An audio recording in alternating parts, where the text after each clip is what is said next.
Miss হবে না আপনার পছন্দের টিভি শো। দেখুন জি5 অ্যাপে একদম ফ্রি। মা চণ্ডী, দাসের ঘরের মতন এই মিত্তির বাড়িটাকে ভাঙতে দিও না গো। আমাকে শেষবারের মতো একটা সুযোগ দাও এই পরিবারটাকে বাঁচানোর। আপনিই তো বলেন যে যার জীবন তার সিদ্ধান্ত নেওয়ার সম্পূর্ণ অধিকার আছে। কোনো কিছু কারোর উপর চাপিয়ে দেওয়া তো আপনার স্বভাব বিরুদ্ধ। তাহলে আজকে মায়ের উপর এই ডিভোর্সের সিদ্ধান্তটা কেন চাপিয়ে দিচ্ছেন? আমি কোনো কিছু মায়ের উপরে চাপিয়ে দিচ্ছি না জোনাকি। আমি মাকে খুব ভালো করে চিনি। এই ফেল ম্যারেজটা অ্যাকসেপ্ট করে মা আবার জাস্টিস অজয় মেটারের সাথে থেকে যেতে চাইবে। I know that. সেটাই মাকে বোঝানোর চেষ্টা করছি। জজ সাহেব তো দিনের পর দিন তার ইচ্ছে অনিচ্ছে সবকিছু চাপিয়ে দিয়েছে মায়ের উপর, আর মা সেটা মুখ বুঝে মেনেও নিয়েছে, কিচ্ছু বলেনি। আপনিও আপনার মতামত মাকে মানতে বাধ্য করছেন। এবার তো অন্যরকম কিছু হোক জুনিয়র মিত্তির বাবু। মা যা করবেন সেটাই হবে। মা যদি ডিভোর্স না দিয়ে অন্য কিছু করতে চায় সেটা করতে দেওয়া হবে মাকে।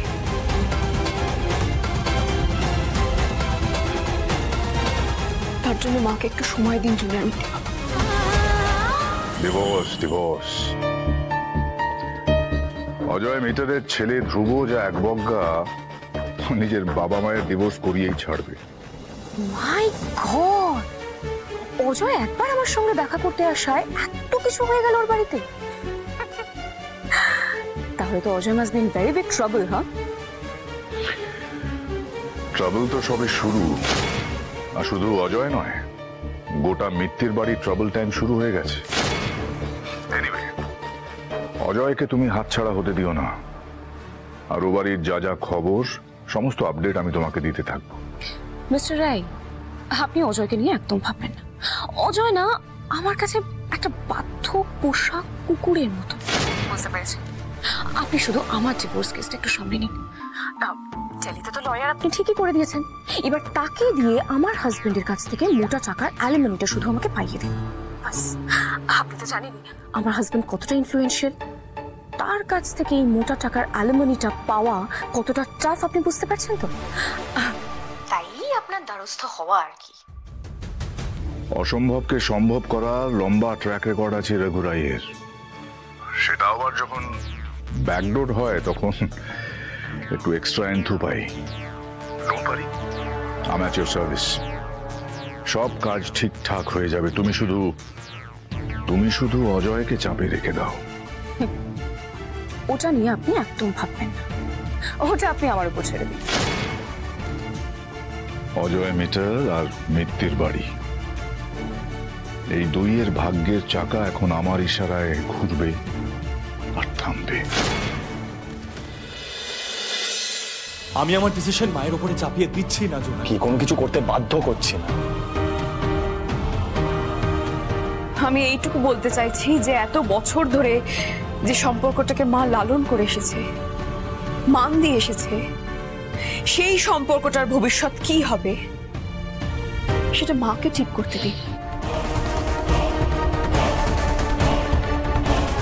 ওকে, তাহলে তুমি চাইছো মা যেচে ভুলটা করুক, জাস্টিস মেটারকে আবার একটা সুযোগ দিক, তাই তো? আমার ইচ্ছে অনিচ্ছে এখানে মুখ্য নয় জুনিয়র মিত্তির বাবু। আচ্ছা, আপনি একবার ভেবে দেখুন তো, মায়ের তো কোনো প্রশ্ন থাকতে পারে জজ সাহেবের সামনে? হ্যাঁ, আজকে তো যা প্রশ্ন, যা কথা বলা, যা শাসন করা সব আপনারা করে গেছেন। মা তো কিচ্ছু বলেনি। ঘটনার আঘাতে মা চুপ করে গেছিল।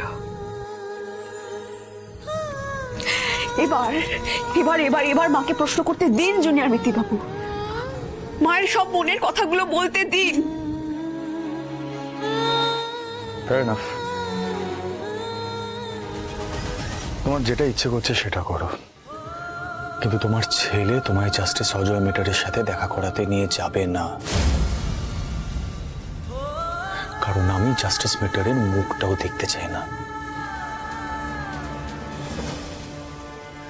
আমি নিয়ে যাবো মাকে। জজ সাহেবের সাথে মায়ের আমি দেখা করাবো। কোনো কিছু ভাঙাটা খুব সহজ। সামান্য একটা সইয়ের আঁচড়ে সবকিছু ভেঙে চুরমার হয়ে যেতে পারে, কিন্তু জুড়তে যে অনেক চেষ্টা, অনেক যত্ন করতে হয়, সে সম্পর্ক হোক বা বাড়ি।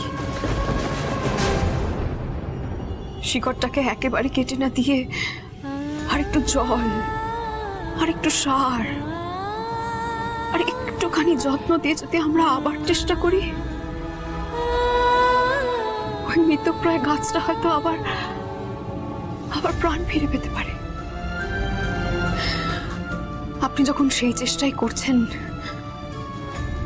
আমি আপনার পাশে থাকবো মা, সব রকম ভাবে আমি আপনার পাশে থাকবো।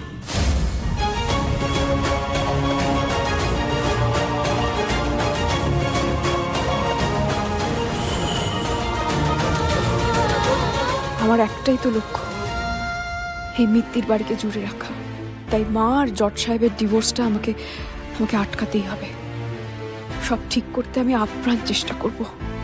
দাদু দিদার কষ্টটা আমাকে কমাতেই হবে।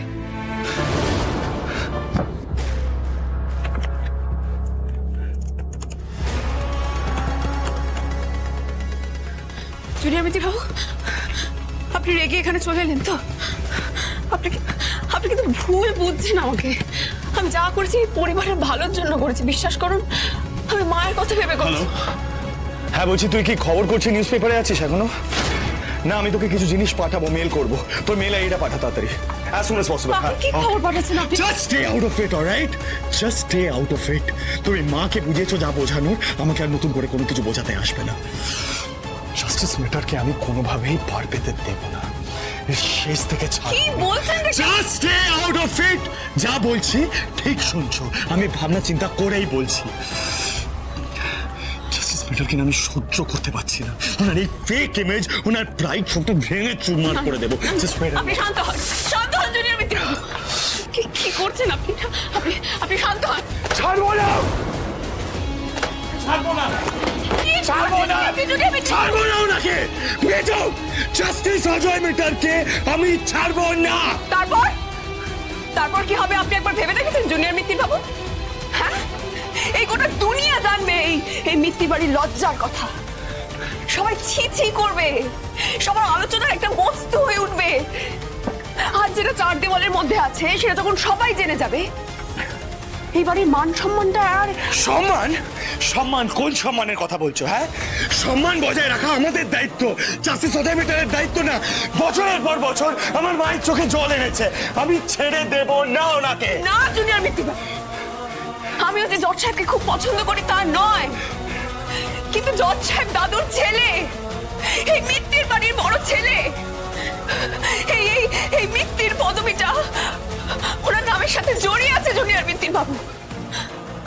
সেটা তো আপনি অস্বীকার করতে পারবেন না, বলুন। মা চণ্ডী, দাসের ঘরের মতন এই মিত্তির বাড়িটাকে ভাঙতে দিও না গো। আমাকে শেষবারের মতো একটা সুযোগ দাও এই পরিবারটাকে বাঁচানোর। জি5 ডাউনলোড করুন আর সব এপিসোড দেখুন একদম ফ্রি।